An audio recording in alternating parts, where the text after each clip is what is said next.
Hai semua, Assalamualaikum warahmatullahi wabarakatuh dan salam sejahtera. Video pada kali ini kita akan belajar sejarah tahun 5 dalam unit 7 iaitu Yang di-Pertuan Agong Asas Kedaulatan Negara dalam siri yang kedua.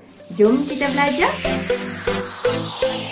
Objektif pembelajaran yang akan kamu capai di akhir pelajaran merangkumi standard pembelajaran 8.1.4 di mana kamu akan dapat menyenaraikan bidang kuasa Yang di-Pertuan Agong. Yang kedua, 8.1.5 kamu akan dapat menyenaraikan alat-alat kebesaran Yang di-Pertuan Agong dan Permaisuri Agong. Yang pertama, mari kita lihat terlebih dahulu bidang kuasa Yang di-Pertuan Agong.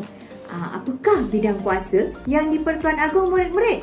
Ataupun peranan Yang di-Pertuan Agong?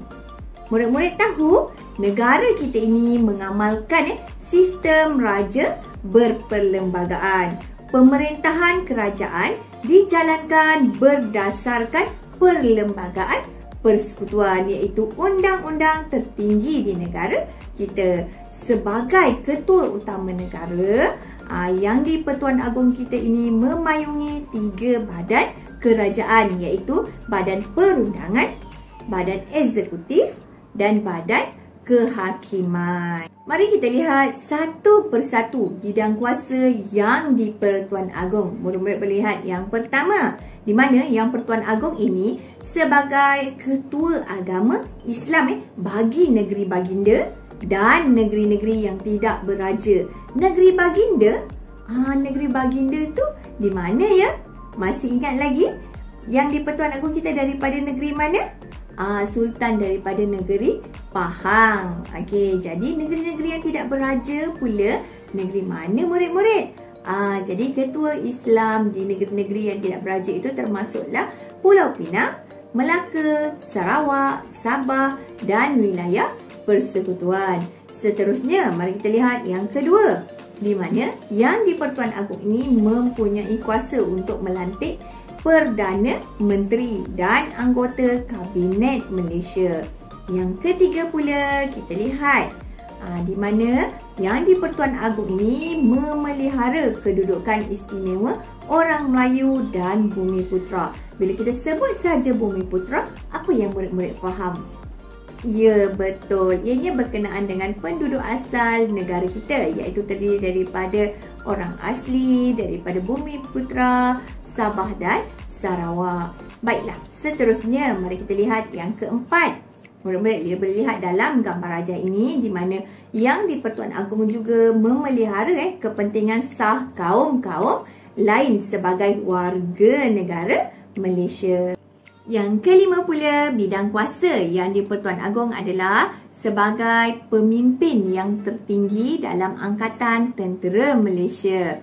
Seterusnya, yang keenam, Yang di-Pertuan Agong ini memperkenankan rang undang-undang yang diluluskan oleh Parlimen. Bila cikgu sebut saja tentang memperkenankan, apakah yang murid-murid faham? Betul, yang memperkenankan bermaksud izin ataupun persetujuan yang diberikan oleh raja atau sesuatu pihak supaya arahan atau penguatkuasaan sesuatu undang-undang dapat dilaksanakan. Rang undang-undang pula apa, cikgu? Ya, rang undang-undang pula adalah yang disediakan oleh menteri dan dibahaskan di mana? Di Parlimen. Setelah diluluskan, Yang di-Pertuan Agong akan memberi perkenan, akan memberi persetujuan dan menurunkan Mohor Besar Persekutuan. Seterusnya, yang ketujuh. Murid-murid dapat lihat dalam gambar raja ini. Kat mana ya? Ini situasi di Parlimen. Jadi, Yang di-Pertuan Agong ini mempunyai kuasa untuk memanggil, memberhentikan dan membubarkan Parlimen. Baiklah, yang ke-8, bidang kuasa Yang di-Pertuan Agong seterusnya adalah Baginda mengurniakan darjah kebesaran, bintang dan pingat seperti dalam gambar rajah ini. Baiklah, dalam gambar rajah ini murid-murid akan dapat lihat di mana cikgu telah rumuskan dalam bentuk peta aiting, peta pokok di mana bidang kuasa yang di Pertuan Agong ini terdapat berapa? Terdapat 8 bidang kuasa yang di Pertuan Agong. Kamu boleh lihat satu persatu. Yang pertama tadi, cuba imbas kembali. Yang pertama yang di Pertuan Agong ini sebagai Ketua Agama Islam. Yang kedua, yang di Pertuan Agong ini berkuasa melantik Perdana Menteri dan anggota Kabinet Malaysia. Yang ketiga, memelihara kedudukan istimewa orang Melayu dan Bumiputera. Yang keempat, memelihara kepentingan sah kaum-kaum lain. Yang keempat adalah pemerintah tertinggi Angkatan Tentera Malaysia. Yang kelima, memperkenankan rang undang-undang yang diluluskan oleh Parlimen. Yang ketujuh, berkuasa untuk memanggil, memberhentikan dan membubarkan Parlimen. Dan yang terakhir adalah mengurniakan darjah kebesaran, bintang dan pingat. Okey, itulah dia antara bidang kuasa yang di Pertuan Agong. Seterusnya, mari kita lihat yang kedua, iaitu alat kebesaran yang di Pertuan Agong. Baiklah, murid-murid, sebagai lambang kedaulatan negara yang di Pertuan Agong dan Raja Permaisuri Agong mempunyai simbol keunikannya yang tersendiri. Apakah keunikan tersebut? Keunikan tersebut dapat dilihat melalui yang pertama adalah pakaian kebesaran diraja, yang kedua adalah alat kebesaran diraja. Bila masa digunakan pakaian dan alat kebesaran ini? Murid-murid tahu pakaian kebesaran diraja dan alat kebesaran diraja ini digunakan sewaktu istiadat pertabalan, hari ulang tahun keputeraan rasmi, perasmian pembukaan Parlimen dan istiadat tertentu. Baiklah murid-murid, sebelum cikgu menerangkan tentang pakaian kebesaran diraja dan alat kebesaran diraja, suka untuk cikgu mengajak kamu semua untuk mengimbas kembali, cuba ingat balik berapa buah negara yang masih mempunyai institusi raja di dunia ini. Berapa? Murid-murid masih ingat lagi? Ya, betul. Terdapat 43 buah negara di dunia ini yang masih mengamalkan institusi raja. Boleh kamu sebutkan apakah contoh-contohnya? Negara mana yang masih mengamalkan institusi raja ini? Yang pertama, negara kita sendiri, iaitu negara Malaysia yang mengamalkan institusi raja. Yang kedua, kamu boleh lihat ni, ini lambang di mana di United Kingdom masih mempunyai institusi raja. Seterusnya di Denmark. Yang keempat, contoh lain di Thailand. Dan yang kelima adalah Maghribi. Cuba murid-murid senaraikan mana lagi negara yang mempunyai institusi beraja. Mari kita lihat pakaian kebesaran diraja yang pertama ini. Gambar apa ni Betul, tengkolok diraja. Tengkolok diraja ini berwarna hitam dan bersulamkan benang emas. Seterusnya, soliknya dinamakan dendam tak sudah. Apa tu cikgu? Apa yang dimaksudkan dengan solik? Solik bermaksud ikatan pada tengkolok. Seterusnya, apa yang dimaksudkan dengan dendam tak sudah? Dendam tak sudah bermaksud perjuangan raja-raja Melayu untuk memelihara kedaulatan negara. Maksudnya di sini adalah tengkolok diraja ni disimbolkan sebagai perjuangan raja-raja Melayu untuk memelihara kedaulatan negara kita. Yang kedua, jom kita lihat gambar ini. Gambar apa ni murid-murid? Keris pendek diraja, di mana mata keris lama digunakan untuk menempa keris ini. Seterusnya, kamu boleh lihat sarung keris ini diperbuat daripada gading yang bertahtakan emas. Seterusnya yang ketiga, apa ya ni murid-murid? Pending diraja. Di mana pending diraja ini diperbuat daripada emas 10 mutu. Ini bermaksud grade emas tersebut. Contoh macam emas yang biasa kita pakai tu, yang bisa mak-mak awak atau cikgu awak atau siapa saja yang bergelar wanita, biasanya akan memakai emas 916.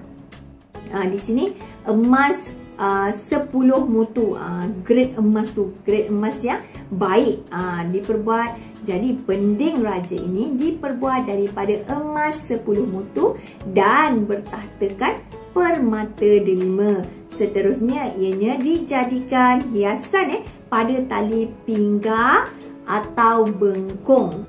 Yang keempat, kamu dapat lihat yang ni. Ini merupakan muskat, iaitu pakaian rasmi Seri Paduka Baginda yang di-Pertuan Agong. Ianya diperbuat daripada benang bulu berwarna hitam dan disulami dengan benang emas. Kamu boleh lihat dalam gambar rajah ini. Seterusnya yang kelima. Kamu dapat lihat di sini, iaitu apa ni? Kalung diraja. Ianya diperbuat daripada emas putih dan bertahtakan permata berlian. Kalung diraja ini dipakai oleh Seri Paduka Baginda Raja Permaisuri Agong. Seterusnya kita lihat yang ini, yang keenam, iaitu gandik diraja ataupun dikenali dengan nama Pamales. Kalau nama mudah dia apa? Mahkota ataupun crown. Gandik diraja ini diperbuat daripada emas putih dan bertahtakan permata berlian. Murid-murid tahu bilakah gandik diraja ini dipakai? Gandik diraja ini dipakai oleh Seri Paduka Raja Permaisuri Agong sewaktu istiadat pertabalan dan istiadat kebesaran diraja. Mari kita lihat pula alat kebesaran diraja. Murid-murid tahu apakah alat kebesaran diraja? Mari kita lihat satu persatu. Yang pertama ini adalah keris panjang diraja, di mana mata kerisnya ditempa dengan besi wajah yang diambil dari 9 buah negeri-negeri Melayu yang mempunyai raja. Ini bermaksud mata keris itu ditempa ataupun diperbuat dengan besi wajah yang diambil daripada setiap negeri-negeri Melayu yang mempunyai raja. Maksudnya grade besi yang terbaik untuk buat keris panjang diraja ini. Hulu kerisnya hinggalah sampai ke sarung dia ianya disaluti emas. Ini menunjukkan betapa bernilainya keris panjang diraja ini.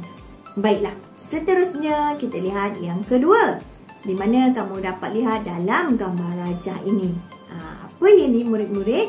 Ini merupakan cogan alam, di mana ianya diperbuat daripada perak. Di sekeliling bulatan dia tu terdapat lambang 11 buah negeri di Persekutuan Tanah Melayu. Seterusnya, yang ketiga, kamu akan dapat lihat ini dia. Ini merupakan cogan agama, di mana cogan agama ini diperbuat daripada perak dan berhulu besar. Yang di berhulu tu maksudnya di atas dia tu. Berhulu besar. Seterusnya, ayat-ayat suci Al-Quran diterapkan pada batang dan hulunya. Seterusnya, mari kita lihat yang keempat. Murid-murid dapat lihat yang ni. Apa dia yang ni?